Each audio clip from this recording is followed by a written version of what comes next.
introduce you Richon from Value Notes, and the title of his presentation today is Managing the Intellectual Property of Digital Collections in the AI Era. And I'm very curious to hear what you have to say. Well, thank you. So a bit more, few more connections. 45 years ago, I graduated here at the VUB in a joint program with Boston University. 2 years before, I was working in the True-Dos Mountain. So True-Dos Mountain, as you know, is Paphos. And when I say in, I mean I was inside the mountain making caves with dynamite to reach chromium ore. And already in March '85, I published my first AI paper. So that's the connection with today. Not the papers are in the middle. This one? Good. So back to the True-Dos Mountain. You know that model. And the interesting thing about the model when we speak about intellectual property is this mentioned here, which is basically worldwide misunderstood, because many people understand that Creative Commons means free to use. Well, it is not free to use, and it is very well written here, explanation there, that you can use it if you attribute it.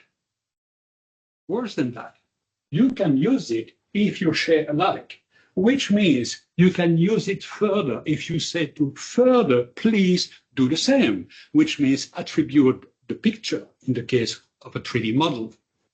So this stops the use of this image by the generative AI and text and data mining outside research institute, because they cannot continue to attribute this picture to the original creators. So that is something which is misunderstood, and maybe some hints for you. I will come later to the picture and European. So a next example related to the first one, this is an electronic flyer. And the electronic flyer is coming from that company, and this is very, very clear. All rights are reserved, and all means absolutely everything, right? So all moral rights are for the company Zoll Fröhlich, and all commercial rights are for the company Zoll Fröhlich. If you want to do anything, you need to speak with them. Now, as the title says, we speak about intellectual property in the AI era. Before the internet, the intellectual property was already a complex matter. Since the internet, it is much more complex. And since AI, it is even more complex. So we are adding a lot of complexities.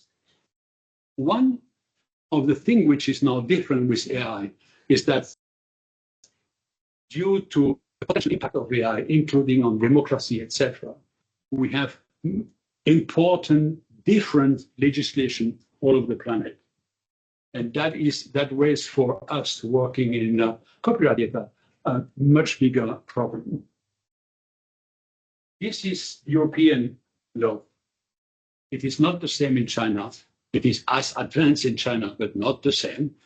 It's not the same in America, in Brazil, etc. So this is a European example.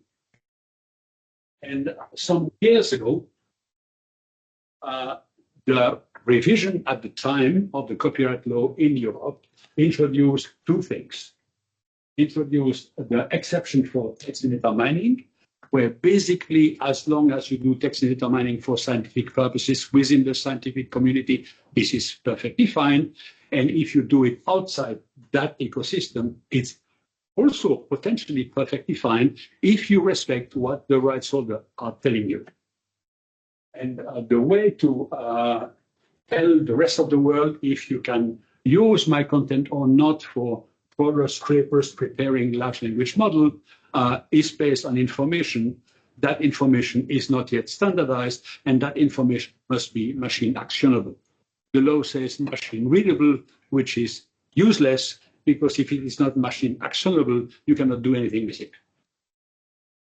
The other thing which has been introduced and which is important, for example, in the case of the flyer that we have seen before, are neighboring rights for press publisher. We can take this example of the flyer as a piece of, which could be in a magazine, could be elsewhere, right? The point is that this has been asked by the ecosystem of the press publisher to be introduced in the law because they wanted the same rights as the musician had already gained before.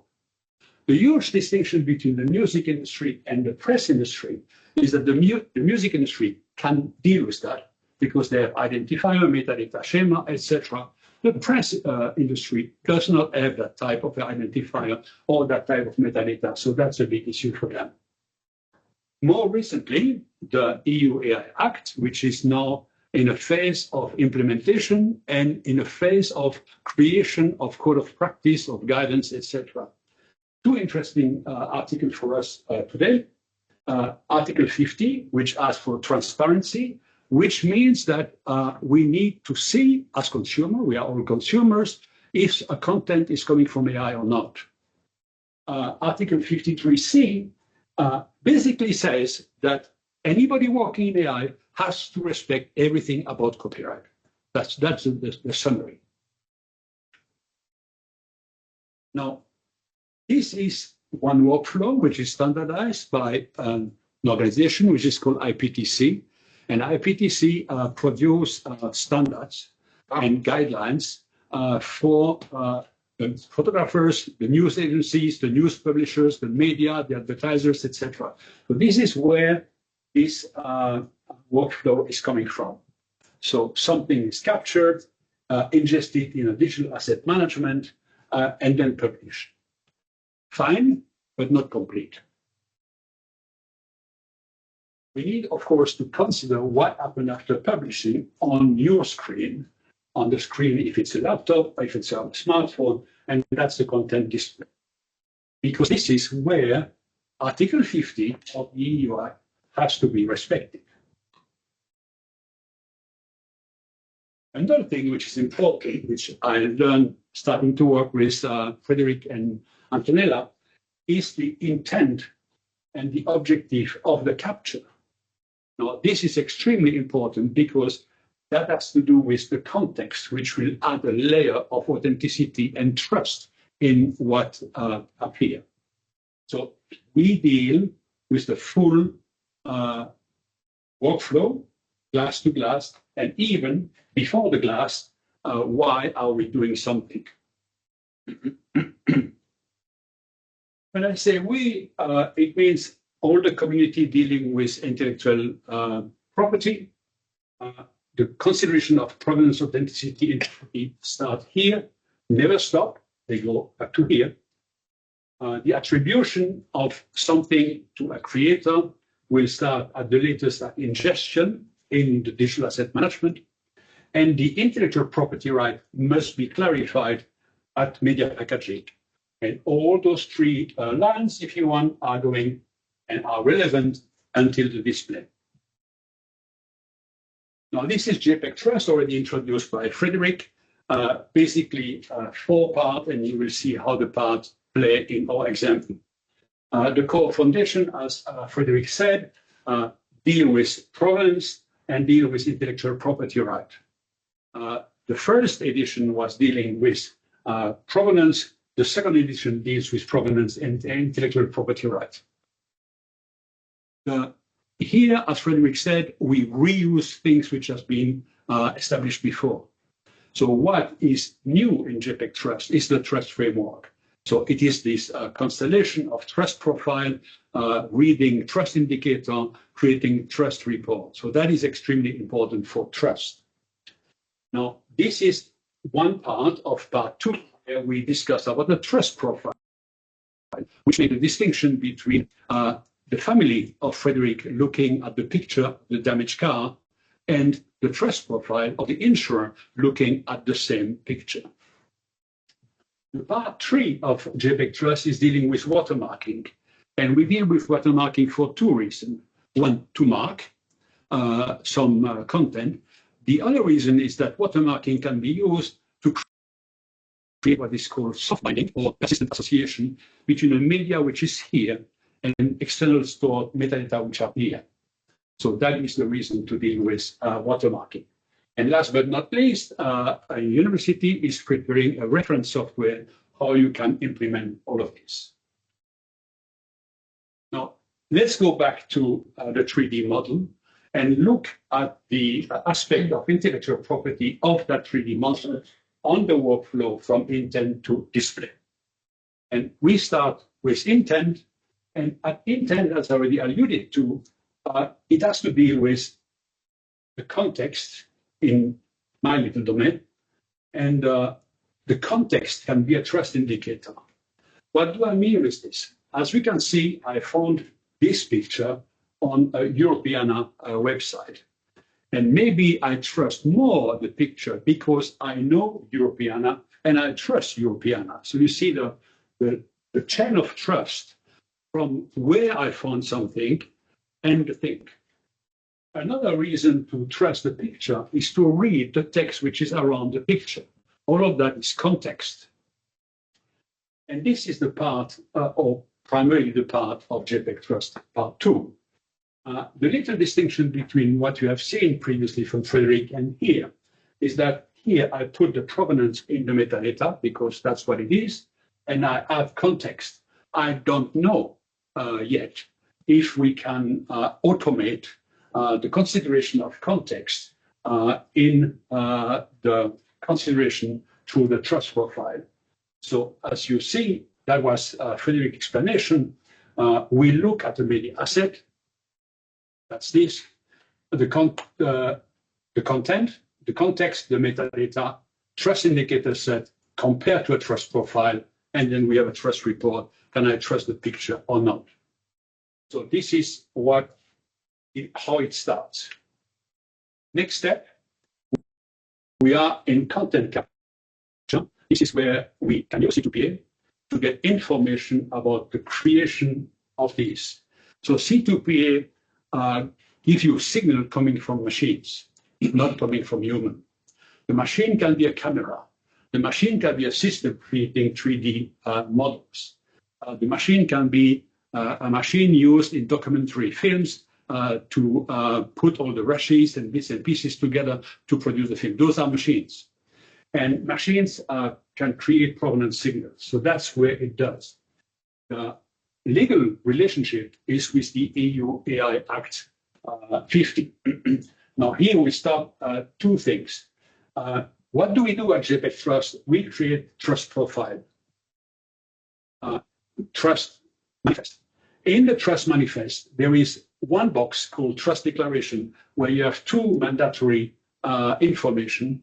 One is the hash, which will link that information to the picture, and one is a creation action. So this has been created. That's the first information. We'll come later how we fill the rest of the box.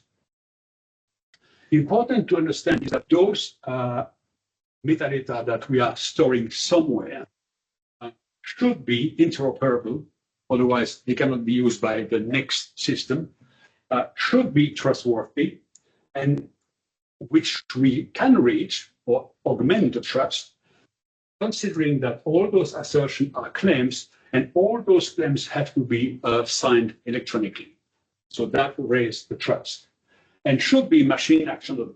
So the three steps are machine readability. If the machine cannot read information, of course, the machine cannot do anything. But reading is not enough. I can read Spanish. Can I interpret Spanish? Probably not. I can read Spanish because it's the same character as French or English. So machine interpretability is the next step. But if I can interpret something, I cannot do anything with my interpretation, it's still useless. So we need to go from machine readability to machine interpretability to machine actionability to have some interesting effect.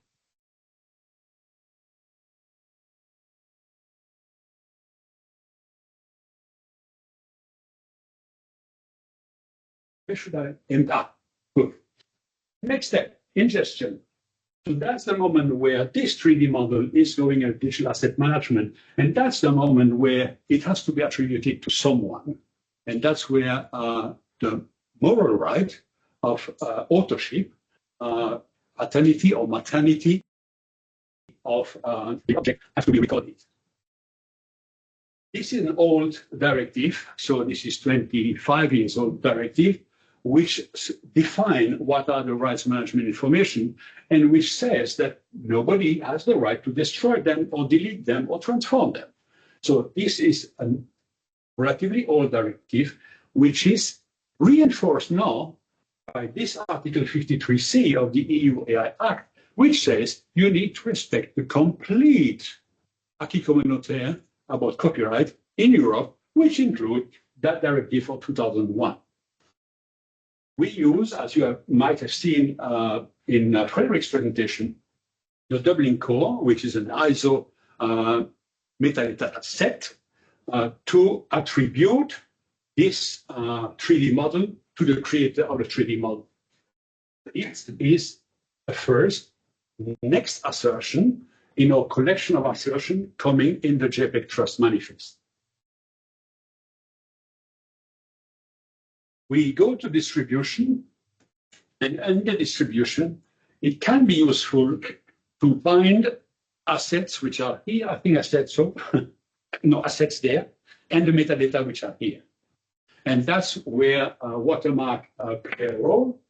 This is an old technology, somehow old technology, so more than 25 years old technology, was already, yes, 30 years old technology, which is indirectly referred to in the 2001 directive when they speak about digital rights management, DRM system.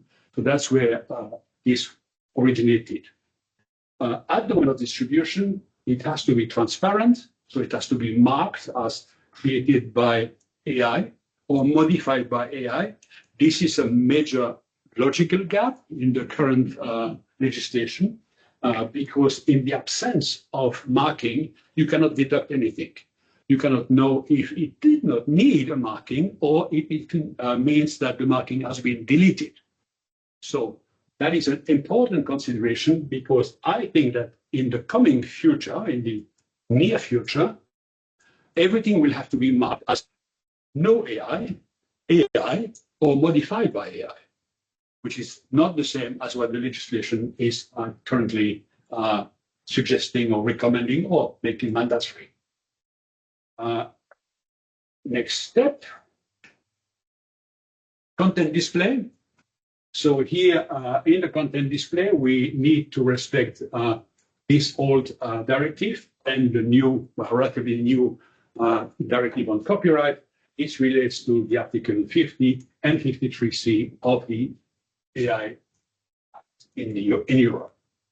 So that is a first run of this workflow for the 3D model. Now let's have a look on the other difference between the 3D model and the electronic flyer. So at the beginning, this is the same. So the same consideration from an AI point, from an IP point of view. Same here. So the content is captured, and there is a pre-ingestion edit. Just by the way, it means that from a C2PA point of view, here you might have signals coming from the creation of one element of the flyer or all part of the flyer. And you can then start to lay out things, to crop pictures, etc., which can be done by machine. If they are done by machine, they can also be C2PA assertion of modification, which are then in the C2PA manifest as pre-ingest edits. Ingestion, as we have seen in the 3D model. So here we are not dealing with Creative Commons anymore. We are dealing with copyright pure and simple. And that might have different type of value in the parameter of the Dublin Core metadata set. This is new. Why is it new? It's because this flyer is not a single object. It's an aggregation of different objects. So pictures, text coming from different places, etc. When you create such a flyer, you need to clear the rights from anything which is an input for that flyer. So a rights clearance is then what is very important here. This is mimicked in standards like C2P or JPEG Trust under different words. So some speak about ingredients, for example, some speak about components, but the whole question is bits and pieces are put together in that flyer. Now, as long as it is relatively simple, fine, but it is never that relatively simple. So this means that to deal with all of this, we need to use graphs, so knowledge graph and graphs database, and that's also in itself a huge technical challenge. Another thing, difference between the 3D model and the flyer, is that in the case of the flyer, we are in pure copyright. So I can express with doubling core that you have seen before, I can express simple rights policies. And doubling core is enough to do that. So I can express there the why. So you need to attribute the 3D model. And SA, you need to respect the same agreement when you go further. So that doubling core is enough for that. But doubling core will not be enough to express relatively easily and machine actionable all the use policies that Soller and Fröhlich could give to the flyer. That's why at JPEG Trust, for example, we use W3C or DRL, so Open Digital Rights Language, to express those usage policies. And the rest is, as we have seen before, for the 3D model. So that was a relatively quick overview about how intellectual property can impact your project. Thank you.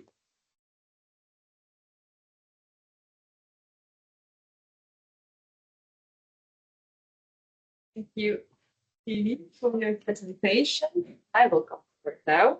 It's a bit strange. I'm introducing myself now as the next speaker. And well, Frederik, that's with the authentic.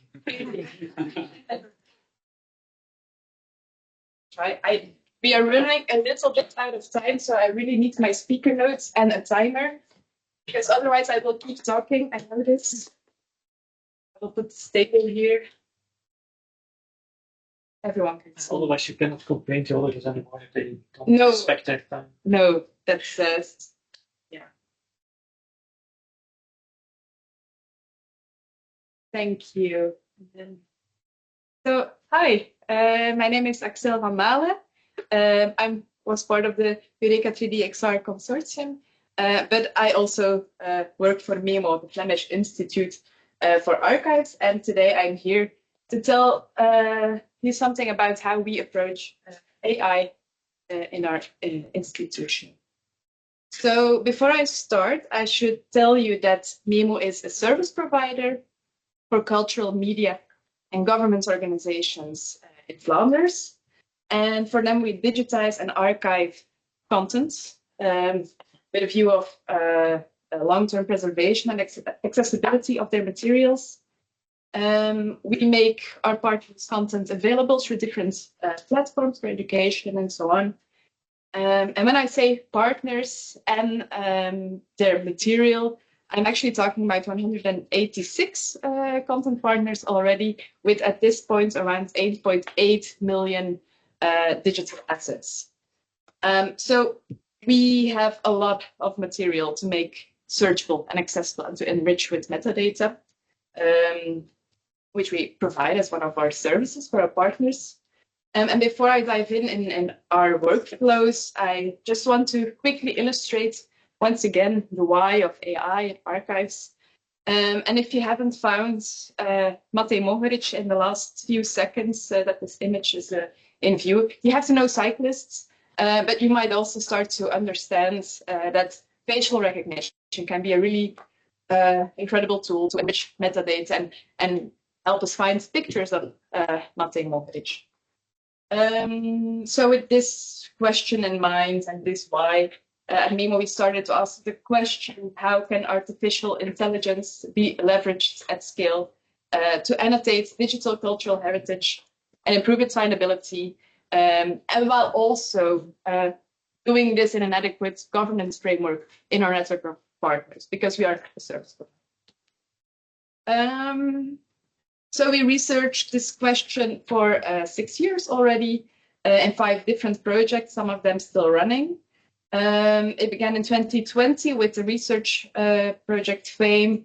And in these 6 years, we started a trajectory of upscaling our service with more AI pipelines, more partners, more reference data, technologies, workflows, and so on. And in this presentation, I will focus on 4 of them in the time I and at the end, I will reflect on some ethical and legal and governance questions we ask ourselves throughout this process. Look at my notes. I have to think in 2 places. Okay, so as I said, our AI adventure started in 2020 with a research project. It was called FAME, and we worked together with 6 content partners with whom we organized 3 pilot projects in which we wanted to recognize politicians, sports people, and performing artists in their material of the 6 partners. So together we started building a reference set with pictures. We grabbed pictures online and in their collections to generate qualitative, descriptive metadata. And we worked together with ID Lab, an external partner, to build a facial recognition workflow. So that's what you see on the right. And the results of this project were really good. We noticed already facial recognition works really well. So we took it one step further in the GIF project, where we for the first time started to implement AI pipelines at scale in the Mimo archive system. We did this for facial recognition, speech to text, and named entity recognition in the audiovisual materials in the archive. And I have some numbers. So during these 3 years, we were able to enrich the metadata of 170 hours of audio, 124 hours of video from almost 130 partners. In this named entity recognition, I think we recognized or identified more than 6.5 million entities in the materials and linked them to Wikidata. So this is a great step in terms of accessibility of and searchability of the materials of our partners.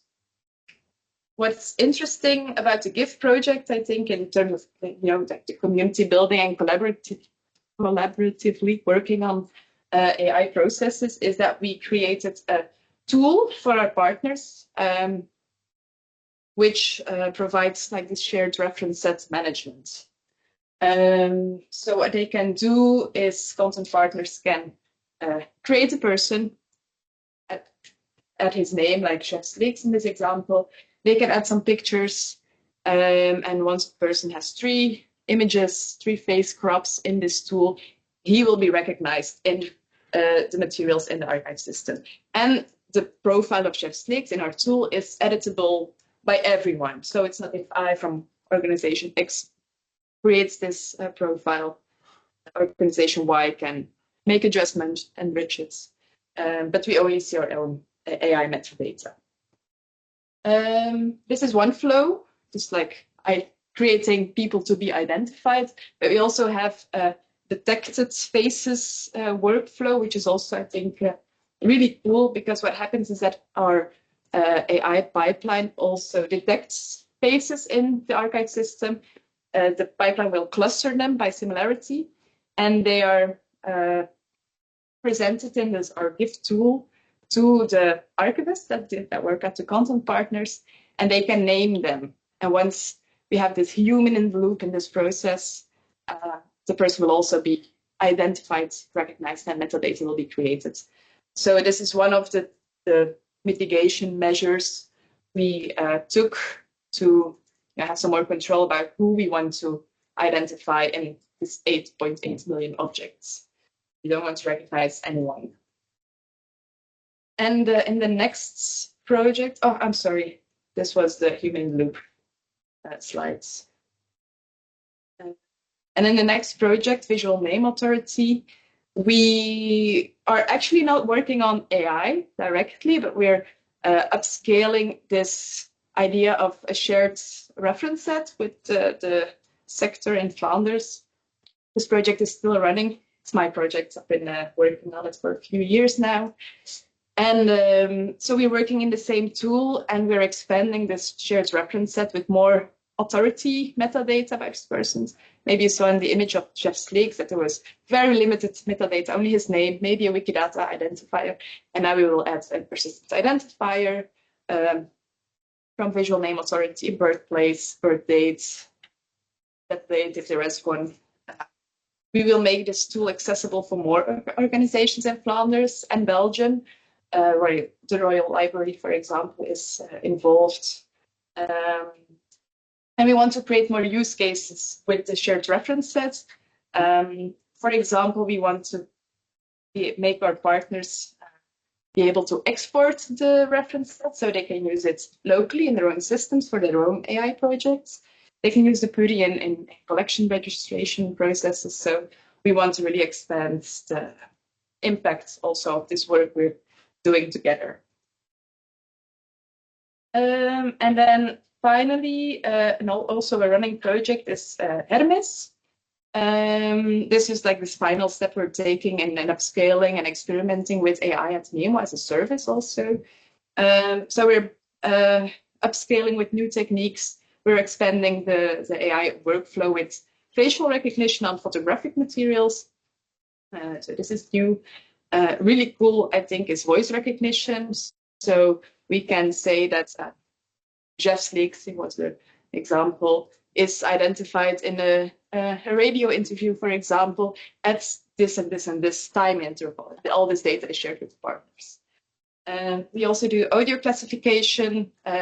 We identify speech, laughter, applause, and music, which can be really helpful in identifying copyright statuses, for example. If you want to see in a very large collection, is there a lot of music, or in editing videos.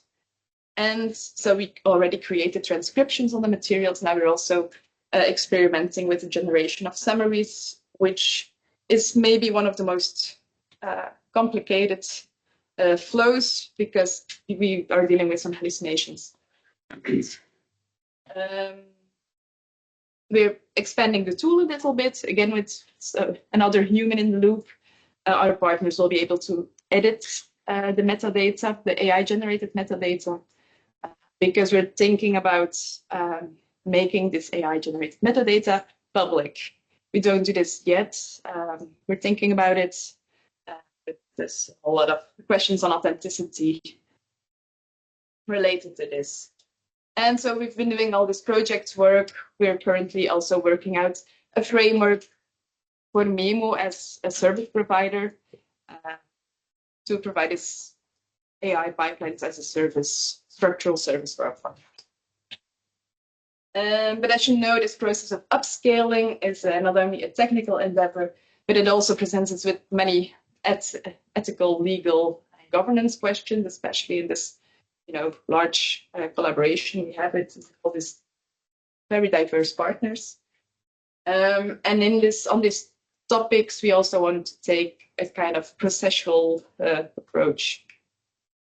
I have 4 more minutes, this will work. Normally my more experienced colleagues in legal and ethical frameworks present this, so bear with me, please. It's the first time I'm presenting them. So these main challenges, what are they? In the legal field, the challenges are related to copyright. To which extent can we reuse the face crops in a collaboration of official heritage organizations. Obviously, we are dealing with GDPR questions. These space props have personal data. We're collecting birds, data, etc. To which extent also do our partners all have the same legal basis to collaborate on this, and can we make it public? This is also one of the use cases in visual name authority. Do we need specific agreements? They're providing their data in a centralized tool governed by MeMo. This is also a very complex case. In the ethical domain, we're faced with general AI challenges, bias, climate impact, and so on. For this reference set idea, a question we talked about a lot is who is relevant enough to include in the shared reference set? Because this implies that if you add a person, that we will start automatically all this his or her, their data through an AI pipeline. Maybe some people don't want this. And we need human validation in the creation of the reference set and also in the AI results. And then we support an open data approach, but how do we deal with this in an AI context? So these discussions are still going on, but we're taking steps because centralization is very complex. We're dealing with a lot of partners, which creates a lot of opportunities because we have more resources, more data. But it also means more ethical, legal, and governance questions. So that's why we really need this framework to go on to more of a structural service in Flanders. We did undertake some mitigation measures to illustrate this approach. For example, in different projects, in different steps of the process, we hired some external legal consultancy. We did build or buy analysis. We built, for example, the facial recognition pipeline, but bought the speech-to-text for technical reasons, but also ethical ones. We did a DPIA for the first time, and also a less strict, I don't know how to say it, ethical risk assessment. We have working groups, steering groups, and so on, and workshops. See on the image here. And we hope to reach a kind of consensus, but this, is forever maybe going to go on. So I've come to my conclusion almost perfectly within time. I'm so happy. So the underlying conclusion of that working at scale has obvious advantages. We have been able to do a lot, but the larger the scale, the larger the more complex the challenges. And at this point, I think the main technical challenges are over. We have this AI pipeline installed already in our workflows. But now we're dealing with the non-technical side of things. So, and then I think this PDCA cycle is really interesting. We take a few steps. We try to, find consensus, make agreements, establish this in this governance framework, and then we take a few more steps. And in this way, I think maybe at the end of this year, but I don't think this will be the end of this, ever ongoing cycle between technical workflows, legal and ethical questions which evolve, and this collaboration with our partners. Well, we have, if you want to know more about this in more detail, my colleagues wrote a paper about it. The Dutch translation is open access. Oh, sorry. And if you have any questions, you can reach out to me or to Bart or Ellen. His contact information is also on the slides. They know more about the legal and ethical part of it. Okay, thank you. Thank you.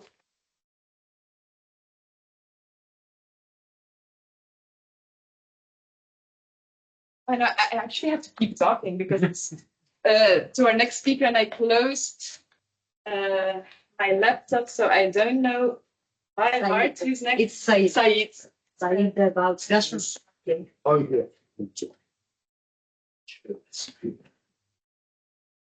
That is a digital alchemy. To me, it looks like an alchemy reduction scheme.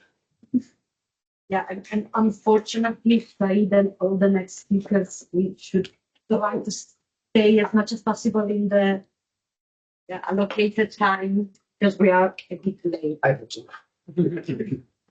So I'm going to give you a quick, hopefully quick, introduction to 3D Gaussian splatting. Try to keep it, not go very dive deep into the technical details, but give you a introduction. So this is, I'm starting with this footage. Yeah, line probably won't see it at perfect quality, but it's a 3D reconstruction of a Suzhou garden in China, a UNESCO cultural heritage. And so what happens here is that you just capture a few images in the environment, and then you can make the full 3D. So this is not a video capture, no? So it's just rendered the 3D model at this camera using 3D Gaussian splatting. So starting from Gaussian 3D Gaussian splatting, we should first look into also the predecessor, the NERF. So the paper was published in 2020 and it got a lot of attention. In principle, the idea is that you will model your whole 3D scene using some stuff that I will explain. And then the idea of NERF was interesting, so it's based on an AI model. But then the training was taking a long time, and also the rendering is not quite real time, let's say. And then we had the 3D Gaussian splatting paper in 2023, and CGRAPH got the best paper award. And it allows for training your model and consumer-grade GPUs, also real-time rendering the 3D model. And the number of papers are growing a lot, like this year in CVPR, I think around 30% of the papers was somehow related to 3D Gaussian splatting.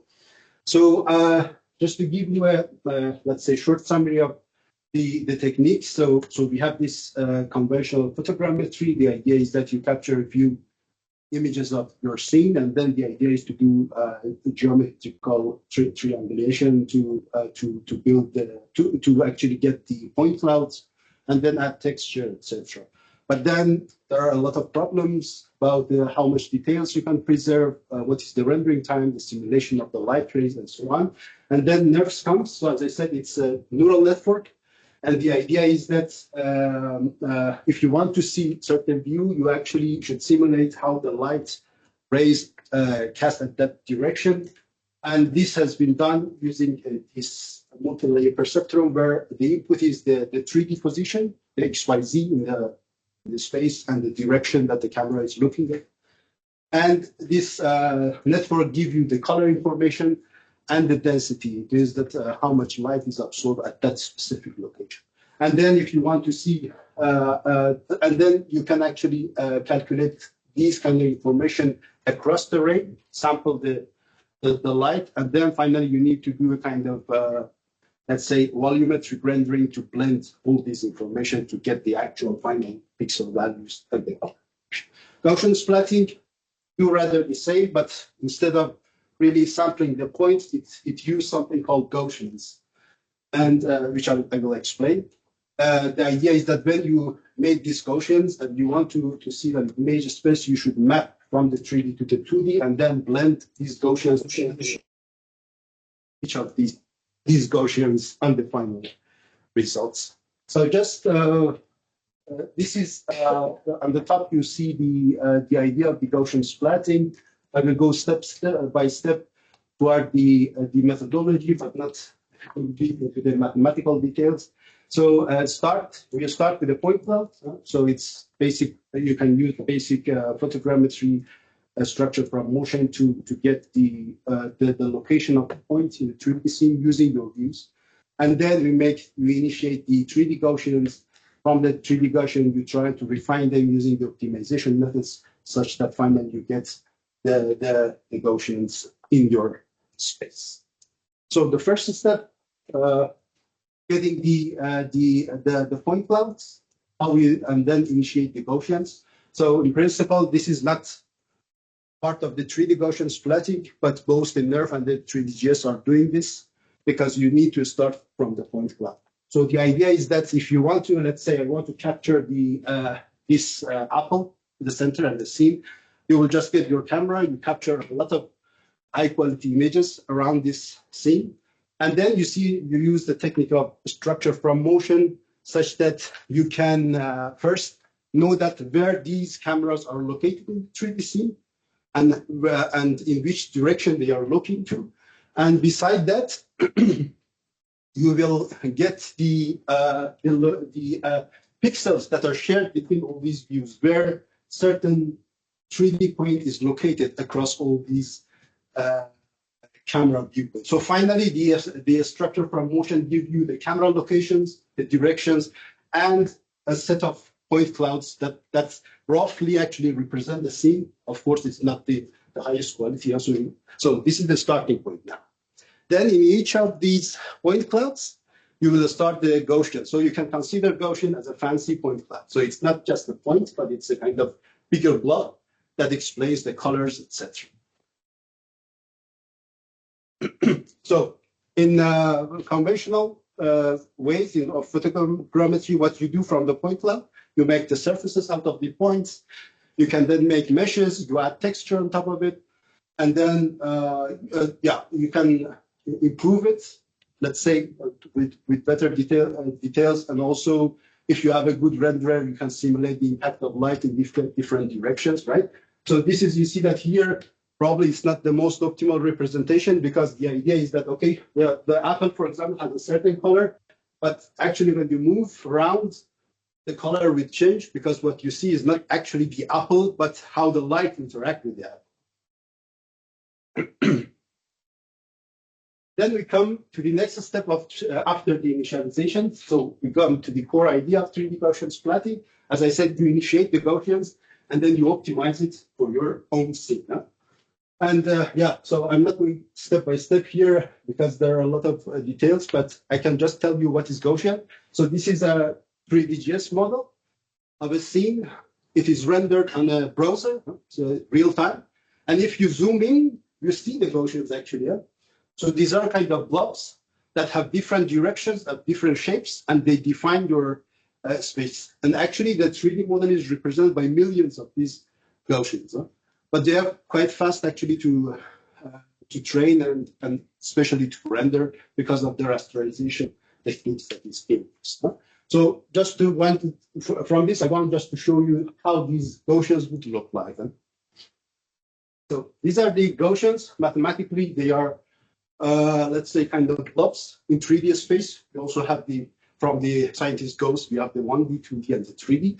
So each of these 3D Gaussians will store the position, the rotation, so they can change their direction, and they have a shape that is defined by the covariance of that 3D Gaussian, the opacity, how much light each of these Gaussians are absorbing in the 3D scene, and finally the view-dependent color.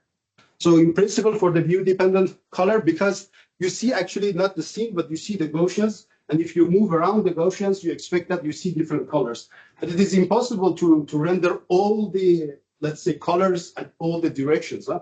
So how they do it in 3D GS, they are using something called spherical harmonics. So it means that for each of these Gaussians, you consider one base color, but then using some mathematics, you know that if you move around this color, how this color would change, roughly. And finally, the last step, so you initiate the Gaussian, you want to also make it better for your scene, huh? So you want to fit it on your scene. So there are a few techniques there. So if your Gaussian is, for example, too big or you don't need them, sometimes you will remove them. This is also a technique called densification, where if you have a large Gaussian, you want to get it smaller and other way around. So these are part of the optimization and the pruning of your Gaussian to get finally the best, the optimal representation. Just to give you a quick recap, so we started from the point clouds, get it from structure from motion, initiate the Gaussians, and then we try to get it better using the optimization. Huh? Because you reconstruct, you will compare with the camera views, and then you can have a kind of loss function to improve. Finally, when you have your Gaussian, you can use the rasterization and also mapping. You map it to the space, and these are actually the splats, like the cuts of this 3D Gaussian and the 2D. And finally, you blend them. to get the final pixel. Okay, so this is my explanation about the 3D Gaussian. Hopefully you get a rough idea. And then just give you in a few slides some application maybe more relevant to the cultural heritage. So indeed, this 3D provide higher realism. So you really see the 3D scene in reality, and also the rendering is quite fast. You can go real time. Nowadays there are websites that you can see a lot of interesting 3D models real time on your browser. And yeah, it enables storing these artifacts, also making virtual museums, etc. So this is just the one of the examples from the chameleon capture. So it's I think it's a company in Ghent, and this is the Gaussian splatting, the 3D model of the self-playing instrument, the music of this flute clock in Netherlands. So you see that they are starting from the camera locations, they train the model, and finally they can make it 3D. From the 3D model, you can have virtual visit of the stop, and also, yeah, this is another one. You can also have VR, AR experiences in the environment. They also have like game examples that you can have in the museum. So. Also show you another example maybe here that I found interesting, the archive storytelling. So this is a kind of example here.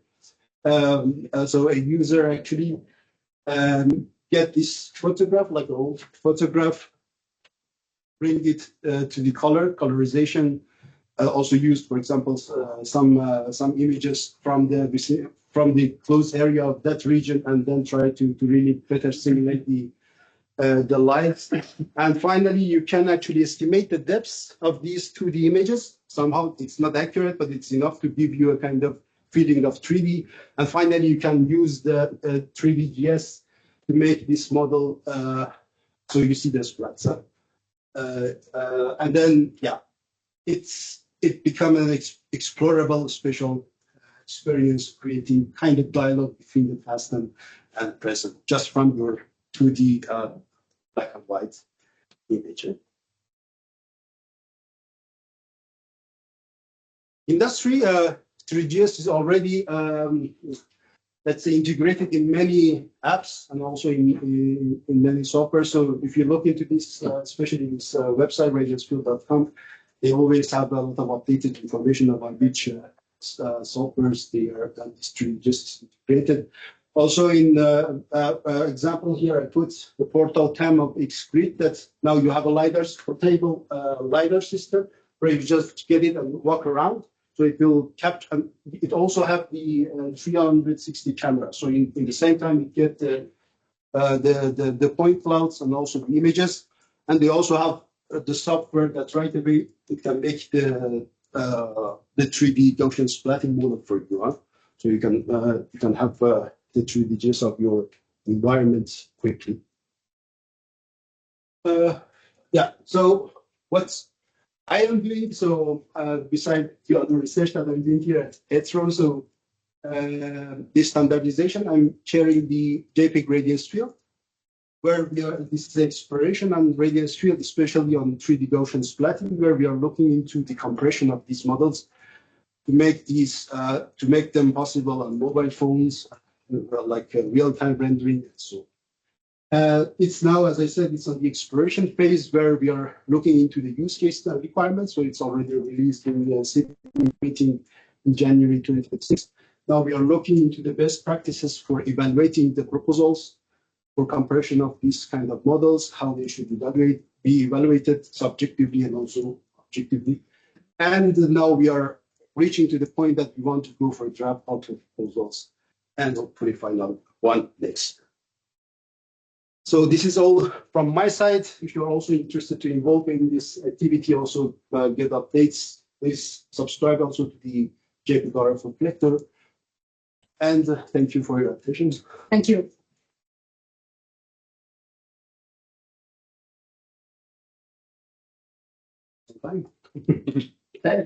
Good. I think now it's easier. Okay. Ismo Malinen from Museo Virasto, the Finnish Heritage Agency.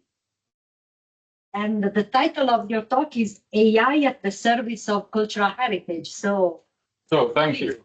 Thank you. So actually, title is very huge, but I'm not talking about everything about AI and cultural heritage. So, Fredrik, can you show my slides? Yes. Yeah. So, actually, what I'm talking about is a project which we are running with Finnish National Gallery, and I think Pia Pitkänen might be online. I'm managing this project with her. It's about AI and collection works in Finnish museums. So basically, I'm talking about same thing as you, Alex, was talking what you are doing in MIMU. But we wanted to concentrate on actually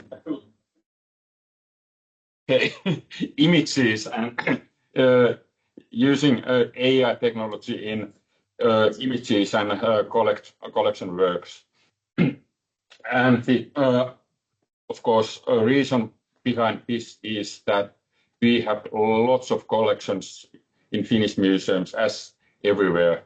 This statistics is from Finnish museum statistics, showing that what percentage of these collections have so far been digitized and are publicly available. You can see that in some collections, this situation is quite good already. For example, art collections. Over 75% of art collections in Finnish museums have already been digitized and are basically publicly available online. But when we are talking about photographs, you can see that it's only about 15%. But for example, picture collections of Finnish Heritage Agency is missing from these statistics because we are not putting our own data on these national statistics. And in our collections, we have over 23 million images, and only about 1.5% of them have so far been digitized. So this means that digitizing all these collections from Finnish museum using traditional methods would take hundreds and hundreds of years. So we do need AI pipeline and tools and methods to increase this pace. So we were lucky to get this funding from Sitra. This idea to get this funding from Sitra is, of course, to increase this, public government is doing in Finnish at the moment.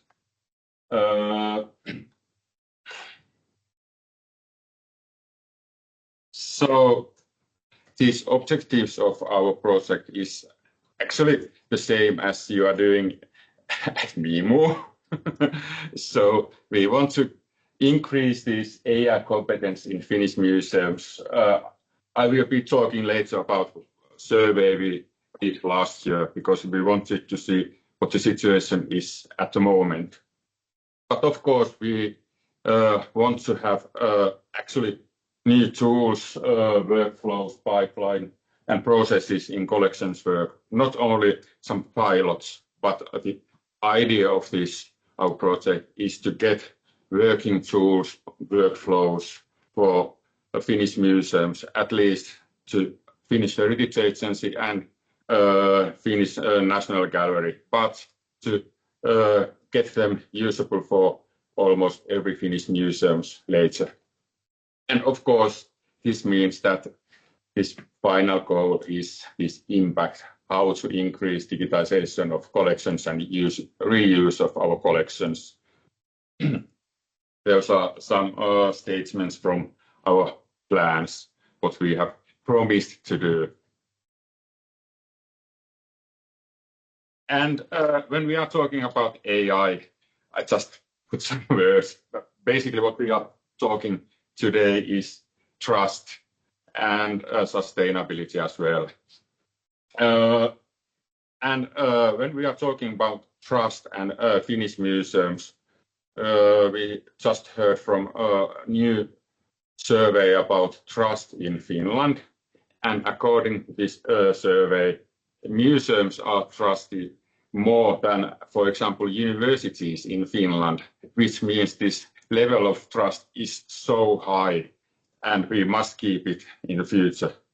And so this means that when we are taking AI in our collections workflows, we must keep this trust because our goal is, of course, to publish these collections which have been digitized using AI in the future. So actually, it's about what already have been said. And so I chose to show one example of, let's say, it can be about trust. This is one image from our collection. So this is a very small experiment, but this Claude could get out of this. And as you can see, this description is quite good. The place, it's placed in rural Finland or Karelia, but actually, as you can see from this original metadata, it's from Ingermanland. It's now part of Russia. And so without knowing this context from this image, this information is done by AI, can be partially right, but partially totally wrong. And this means that without knowing this context, and if we would publish this kind of information online without saying that it's done by AI, there might be some great misunderstanding and problems using this kind of information. And the second example is, of course, that there's lots and lots of possibilities. This is just one example. We are actually not probably using this kind of tools, but just to show this information that are available by using these already existing tools. So basically, as you can see, this is quite right and lots of good information from this image, which has both image and texts. But actually, when we are talking about this project, about taking AI in normal collection work, it's not only about technology, it's about change. I'm not going to go deeply in this because we are all talking about, for example, humans in the loop. But I think these are very interesting and important things to keep in mind. And this image is from our collections, but I think it shows that what can happen if, because I think at the moment there are already this anti-AI movement, I would say. So if this happens inside heritage organization, so I mean that if these managers or some people are very enthusiastic about AI, but some experts are against it. So this is what might happen. So, and nothing actually happened after that. So we must have some kind of same attitude or same understanding what we are doing when we are taking AI in our daily workflows. So, yes, I have time. This is basically what we are doing in this project for next few years. Now we have funding for these phases 1 and 2, and hoping to get funding for phases 3 and 4. Which means that in this phase 3 and 4, we would have these new tools, possibly already existing tools, workflows, processes, new pipelines already actively used in our museums. And there's, for example, guidelines. We are making these guidelines. It's mostly about ethics for Finnish museums at the moment, and we are hoping to publish them hopefully next year. So this survey we did last year, because I think it's really interesting to see what museum professionals are thinking about AI. It was done last November. There are about 150 professionally managed museums in Finland, professionally managed, that they are enlisted and get some governmental funding for their daily work. So this survey was sent to these museum directors, and we got responses from 34 museums, which means that it's quite good results for this survey. And as you can see, AI is already very much used in Finnish museums. But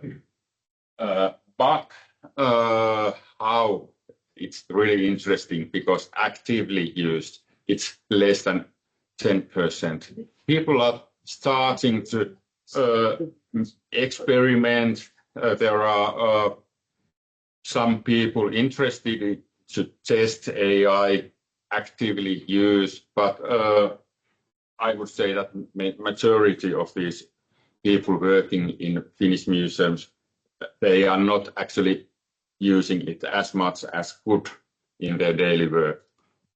And so about 90% are using text. This is transcriptions and translations. This is normal office work, I would say. But this is interesting that our 25% of those that has response are using it, producing metadata as well. And there are some of these tools that was mentioned in these replies or answers, what kind of tools they are using. So ChatGPT, Copilot, this is normal life, I would say. But then there are these Finnish Finso AI and ANIF tools. I suppose many of you know, for example, ANIF. So it's quite widely used already, at least some Finnish museums and libraries and archives. And there are these challenges and risks according to this survey. And there are some of these benefits that this survey shows. I think this is the thing that we have been talking today. But this is interesting that there was some replies that mentioned quite few benefits have been found so far. So that means that people are experimenting, but this feeling that is it really usable already, it's quite hard. So this is actually what we are going to do in next year if we get this next phase funding. So because we had some discussions and what are these most productive tools that we should have in next year. So there's this image recognizer and cataloging data enhancer. So basically this is same, I think, what most of you, for example, at MIMU or doing. And of course, we are just benchmarking and checking that there might be some other solutions for collection work. So finally, thank you. And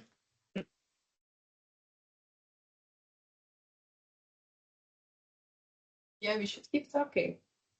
Yeah, and exchange some experiences. yes, yes, after this meeting. Yeah. Thank you, Ismo.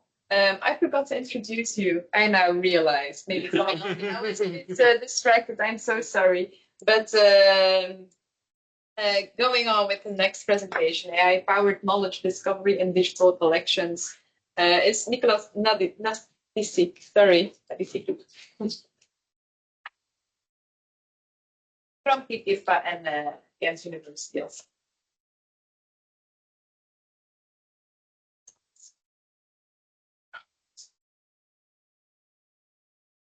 The one called Nicolas. Okay. Actually, still the idea that way, but.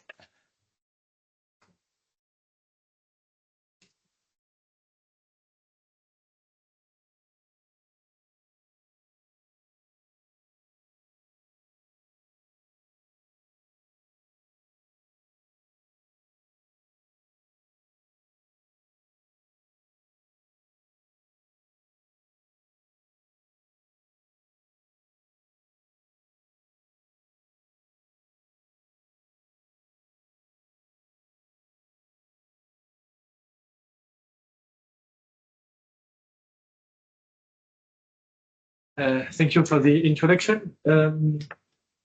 So, as you mentioned, I work at both Ghent University and the Royal Institute for Cultural Heritage, but today I am here more with my IKIRPA hat, let's say.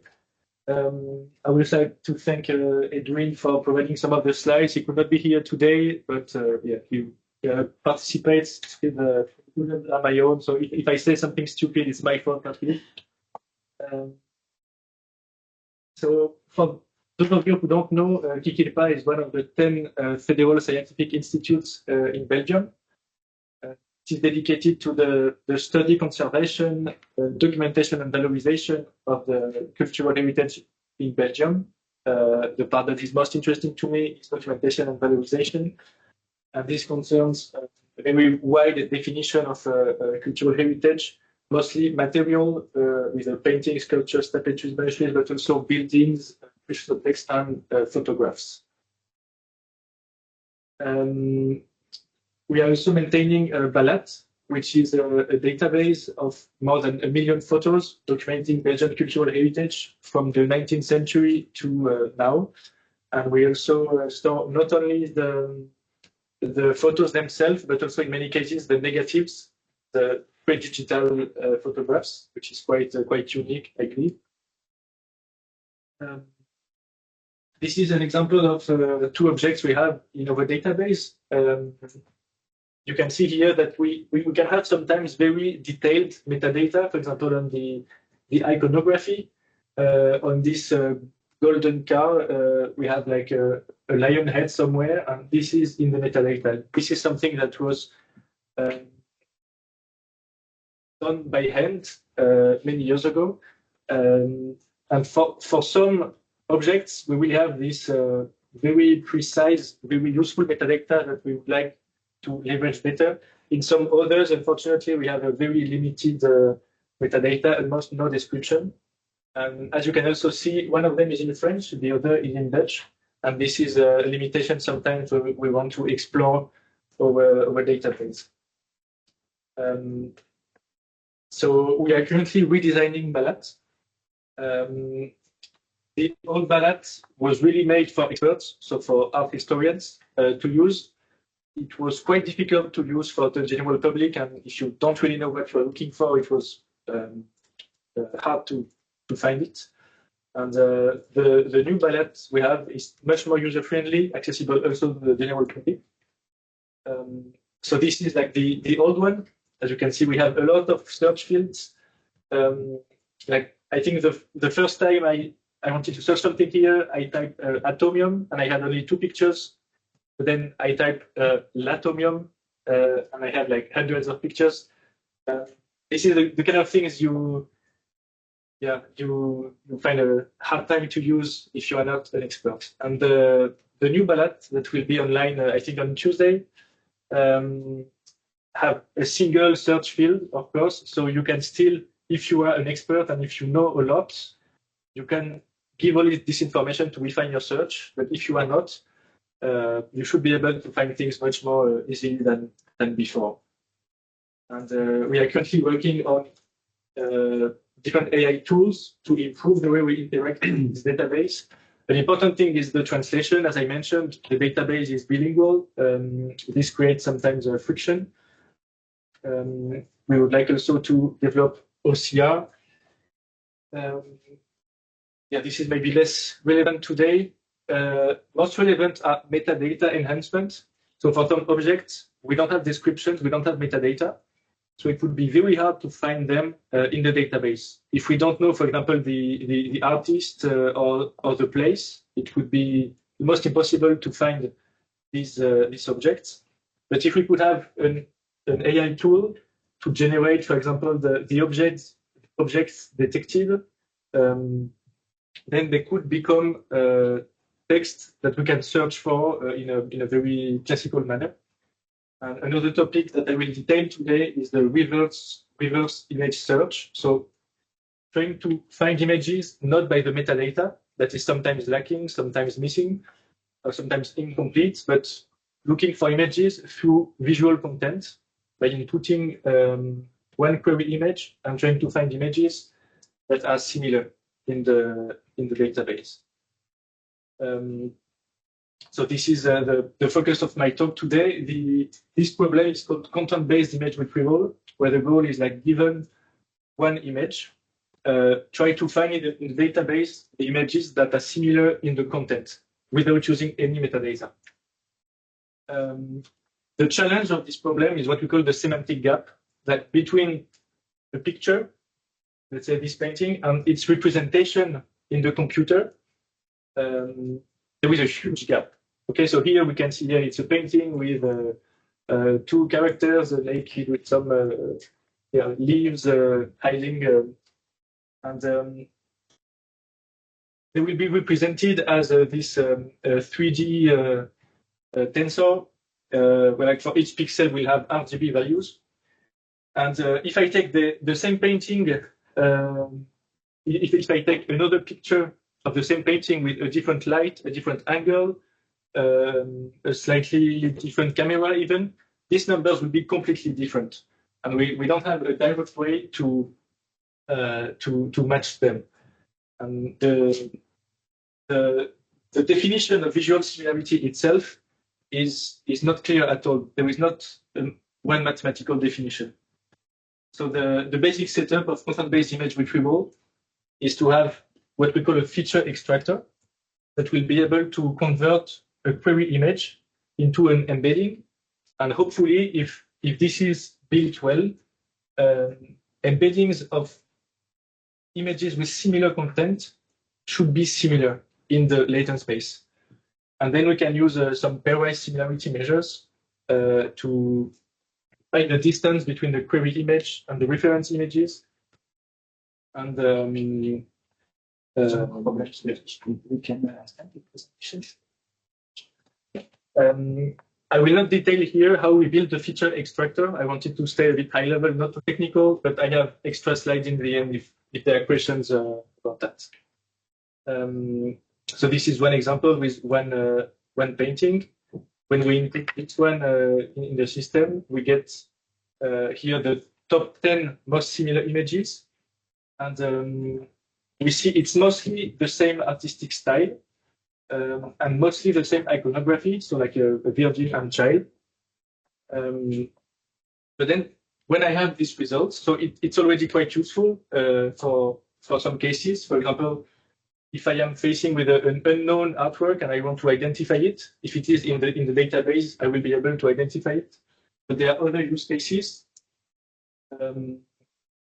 that we could be interested in. And here the problem is that we only have a very subjective definition of the visual similarity and only one definition, and it depends on the feature extractor we use.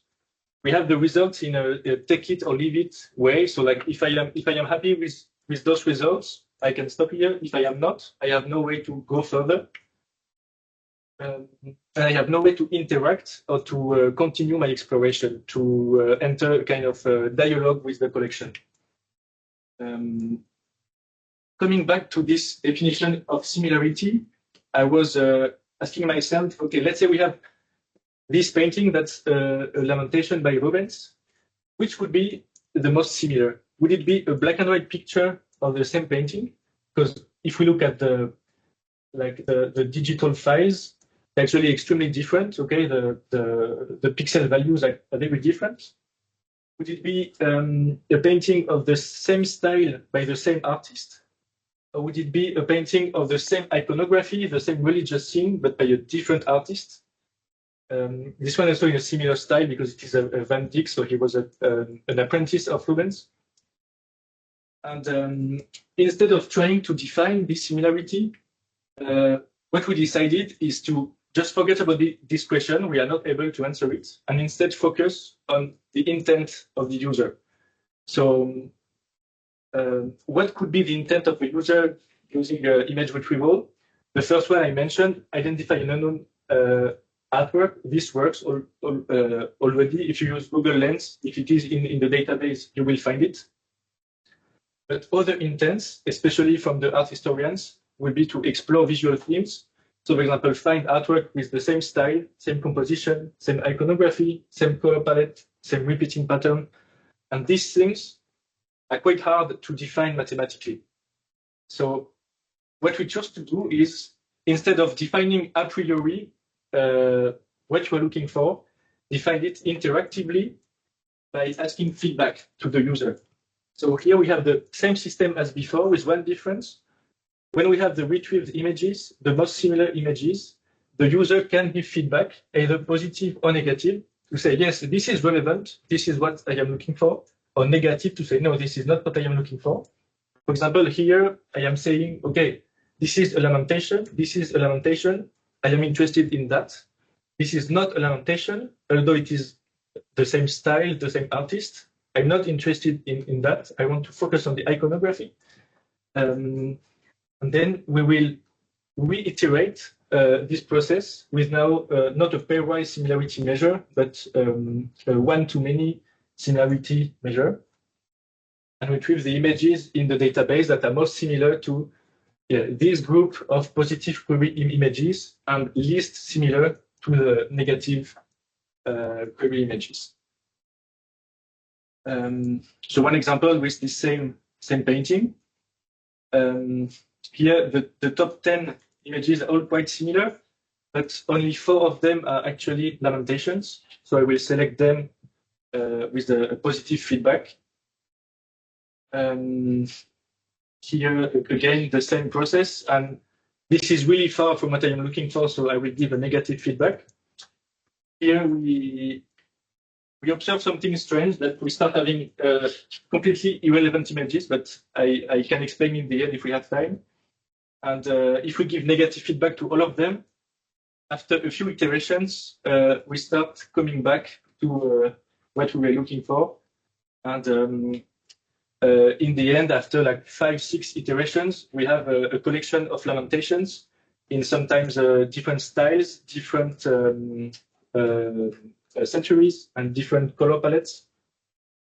So what was interesting here is, like, again, human in the loop could perform a very open-ended search. So the intent of the user did not need to be defined a priori, but it was defined on the way, interactively by feedback. And this way we can focus using the same algorithm, the same model, focused on very different things just by doing a few iterations of relevance feedback. And now some ongoing works that are still unfinished. We would like to extend this to a hierarchical search, so doing the image retrieval not only for entire images, but also for relevant sub-images that we automatically detect. For example, detecting the characters and the faces, and doing the same search, but on all the sub-images for the query image and the database images. And this way we could find, for example, if one face was copied from one painting to another, or if one object is present in different paintings with different content, we could track this object across the entire database, even if the rest of the image is very different. This is ongoing with a master student. He should be finished this summer. And on the future work, what we would like to do is also having a mixed media system, so recognizing the same pattern in very different domains. For example, here it is a kind of decoration on a column in a church, I believe, and we have the exact same column represented in an engraving and in a drawing in a book. Currently, these images will be recognized as extremely different by the system, but we would like to find a way to make them match. So find a kind of common representation that go across the different domains, across the different media. And something that I am working on right now is language vision models. So how to give both the images and the text a common representation in some latent space, so that the embeddings can be compared with the other. And in the same way that we have similarity between one image and several images, we could have similarity between one image, several images, and text. And this way give even more precise search and more precise feedback, so the user could interact, giving textual feedback to the image retrieval system. And another thing I am working on is a metadata generation. So, for example, we have this picture in the database with virtually no metadata, no description. So we will basically never find it. But if we could have a system to generate a description and some keywords, then it would be possible to search through text. For example, somebody searching for a black and white portrait would find it. Then a question here, of course, is how do we stay authentic, and how do we make sure this is true? Because in this case, we see a mistake. So it's not a 19th century clothing, but more like a 20th century. And it's not one girl, two men. It's one girl, one woman, and one man. So one idea we had is like to still use this data in the system to allow for the search, but have a very clear way in the interface to make the difference of like data written by humans, by experts, data generated by AI, and data generated by AI validated by humans. So here the human validation is important, but I think maybe we could still use these results for the search, but indicate, okay, this was not verified by a human yet, so take it carefully. Thank you. I try to be fast. I hope. Okay.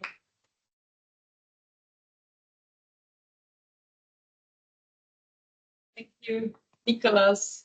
And without further ado, finally at the end of this event, we have the last meeting by Eva Andersen and Maria van Ingelhem about the project Crystal Clear on Glasvelden in Dutch, about challenges of accuracy and transparency and as AI-assisted metadata workflows. The floor is yours.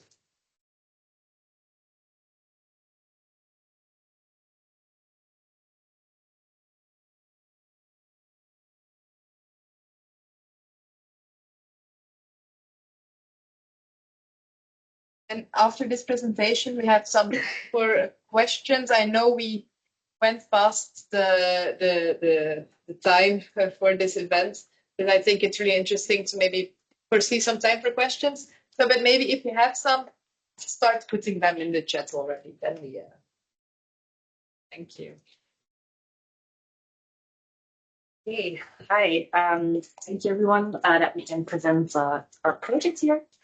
So I'm Eva, I'm the project and data manager of the Glasvelden for Crystal Clear project.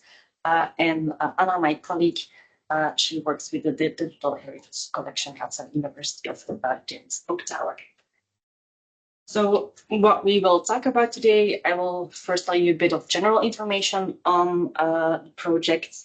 Then Anna will tell you a bit more about some of the tools that we are developing, and then I will also tell a bit more about some of the issues around transparency we're thinking about. So what is the project? In 2023, more than 60,000 glass plates were digitized in the BIT project together with Nemo. And now we're going further with these glass plates. The problem that we actually have is that in this collection, we have limited information about what is in there. We know the collections that they came from, so we know that there are artworks in there, there is biology, there is ethnographical images, medical images, and so on. But further, we don't have any details about what is going on in these images, what is actually in all these 60,000 glass plates. So how do we want to handle this? We want to use visual language models to really metadate all these images, and in that way be able to open up the collections for researchers and the general public to search through. What we find very important to be able to do that is to build knowledge about and expertise about how to use AI. We do this with diverse partners. So our main partners are the NC2DH, who are AI technical sites. That's what they are doing. Then we have the Ghent University Museum, which has a lot of internal expertise on ethnographical aspects and natural history. And then, of course, Memo, who is more also a practical and technical partner in this project. What we also find very important is that what we develop is not only usable for our own collections, but that it's something that is reusable, that it are adaptive workflows that can work for other cultural heritage institutions. And throughout this whole process, it's of course very important that we think critically about how humans and AI can cooperate and see how this learning process goes, how ethics are involved, how valorization is involved. So we developed a pipeline where we specifically use AI that is processed locally. We only use open weight models. We really don't want any of our data to come into the hands of commercial companies. And so you see a few of the ones that we're using listed here. We also use it for a lot of different tasks. On the one hand, that means clustering the images, but also HDR and OCR, and the glass guard and artwork matcher tool that we're developing, and then of course the metadata itself. But we will focus on these two tools.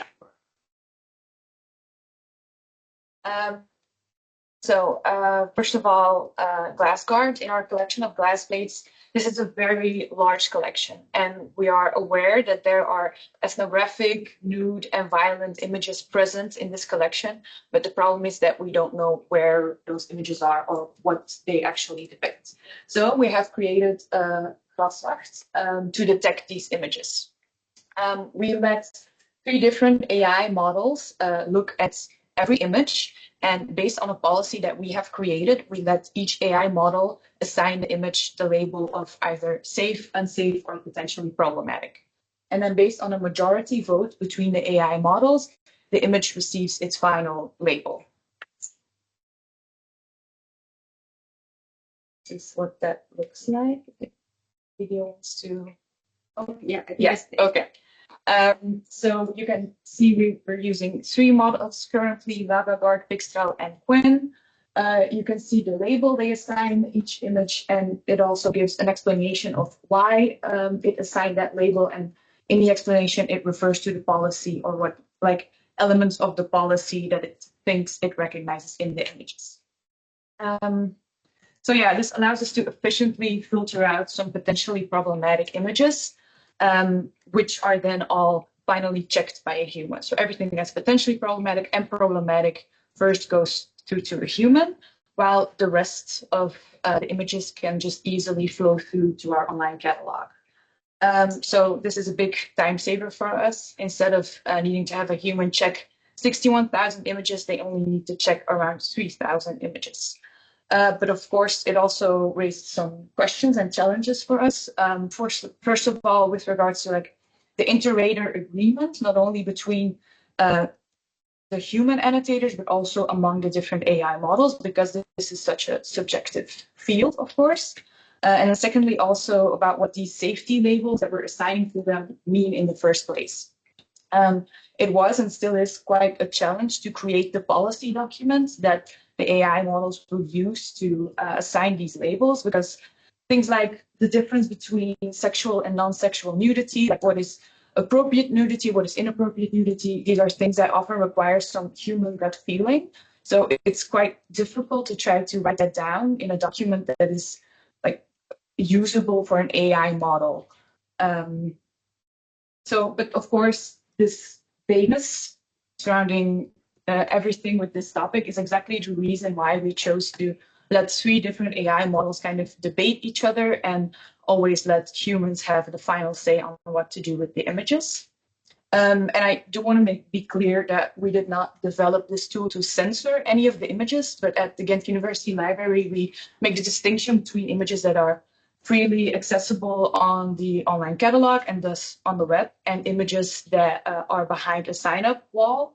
And we just want to make sure that images of naked children don't just end up on the internet, but behind the sign-up wall, so only for research and educational purposes.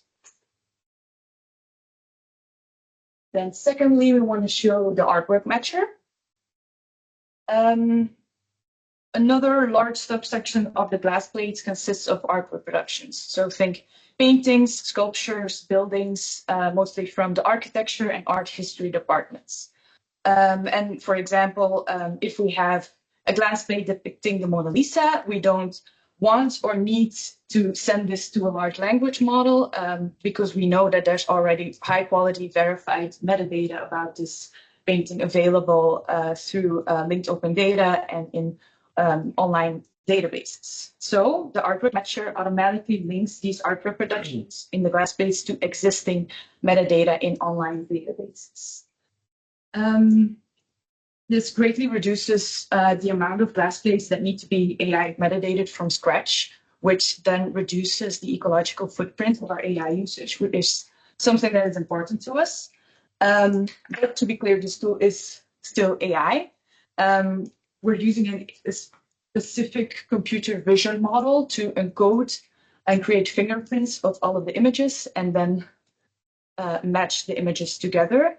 But using like a specialized AI technique is, especially in this case, way more efficient than just throwing an LLM at it. Efficient in regards to like energy uses, but also efficient when we're talking about like getting high quality verified metadata. Yeah.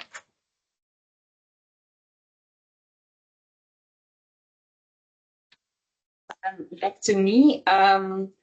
So just to also some context that I forgot. So normally it will be a 3-year project. At the moment, we're in the first phase. Almost nearing the end, and in November the first phase will be wrapped up. But so we are also already thinking about, of course, when we have generated all this metadata, how do you gonna handle that? It's also popped already up in a lot of presentations here. So on the one hand, we have the problem that if we have all these metadata generated, to let it comply or map it to our own structures that we're using. For us at the University of Ghent, that means that it needs to be in Mark 21 format. So there are things that we need to contemplate about how are we going to do this. Also in terms if we want to make it available for other organizations to work with, they of course work with other kind of structures. So how do we deal with that? So that's still an ongoing question. And what I find very, very important is that we're very transparent about how we use AI and where, because there is so much misinformation going on at the moment that we as an institution really need to make that clear. We're still really thinking about it. One of the things that we came across that we found interesting was the AI attribution tools from EBN, which in a very compact and easy way actually gives you a lot of different levels of AI usage, also the goals in which the AI was used. And so what we're also thinking about is, okay, does there need to be a kind of standard for AI attribution, a bit in a way like we have the Creative Commons that a lot of people use nowadays? And so where does it need to be developed? Flemish, Belgian, European? So that are all questions that we're still thinking about. So to conclude, so we have a lot of metadata, a lot of large collection of blast data that we want to metadate through local and open AI models. Always in each and every step of the workflow, humans are involved. And of course, we want it to be as modular and transparent. Thank you for listening. Thank you.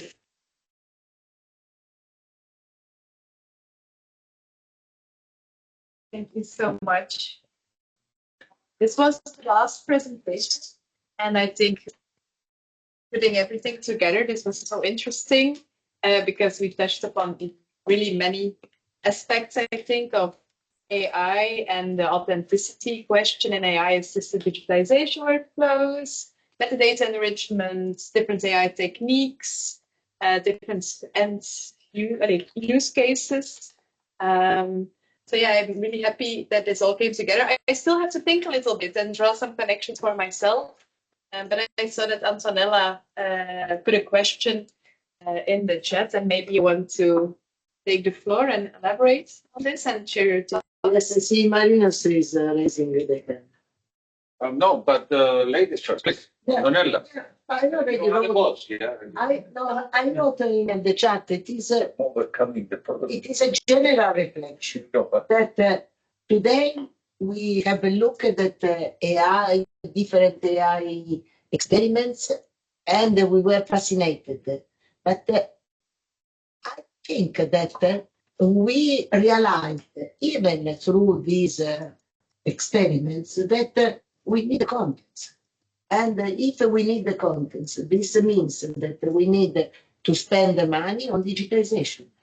So if we look far ahead with missing and forgetting that we need to invest on digitization, then the digital content used by AI will be the contents generated by AI.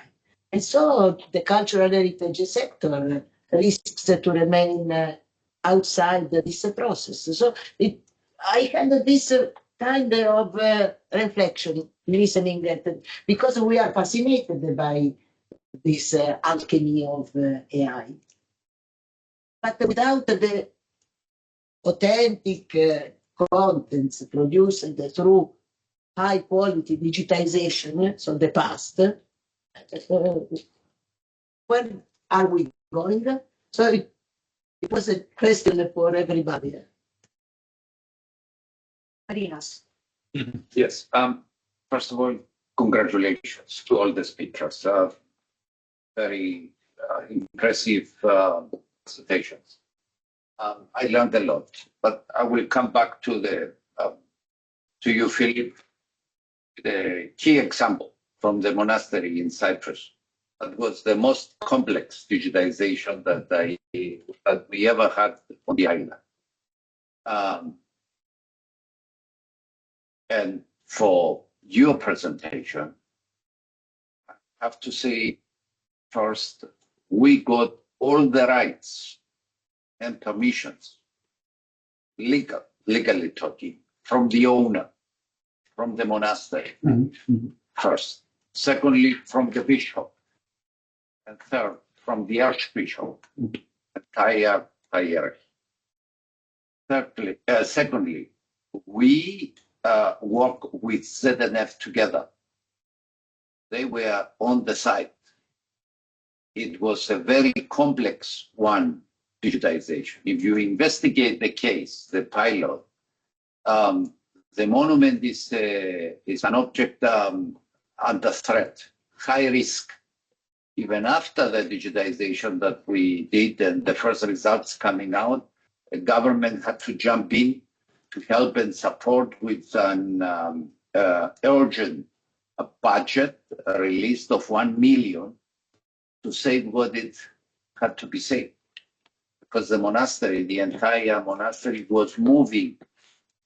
You know, we have earthquakes, but also very dry period of no rain. Yeah. So by taking that into account and seeing what ZDF developed, it has been developed in cooperation with us. And of course, with the permission of the owner, of the stakeholder. And if you see then this different kind of content in the brochure, in the leaflet, it's well, they took care. Is by, yeah, is created by, is protected by, and so on and so on. So here now, I wanted to ask you what is at the end of your presentation and of this investigation that you did to prepare your presentation, your opinion about that case and how it has been developed up to the publication to European. Because whatever we publish there, it's one-to-one, even the model is one-to-one, and it's the original 3D, not scale, nothing. I think in the case of the flyer, the enforcement of the rights of the publisher are well organized. But if there is something I want to point out is that, which I did in different studies, is that on the website of Europeana, and Europeana itself is run under the Creative Commons principles. And we do not pay attention to what it really means. Yes. So, for example, it can be that the Archbishop gives some specific usage policies for any image of the monastery. Typically, that I give one example out of the blue, right? You cannot deface a picture which would be hanging in a monastery. It could even be defamation. This is not really carried by the Creative Commons. And surely not in the population. So the population in the world think that Creative Commons means help yourself. It's not what it means, but what I found a bit sad is that the Creative Commons community and the foundation on top of it, right, is more driven by this openness and open principle than it is driven by the respect of their own license. But let's not forget, Creative Commons are licensed. And that would be maybe one message of today that I wanted to share with you. But already in the case of the flyer, most laws in copyright laws are not enough enforced. That explains why people help themselves. Yeah. But in the case of Creative Commons, they are simply not enforced.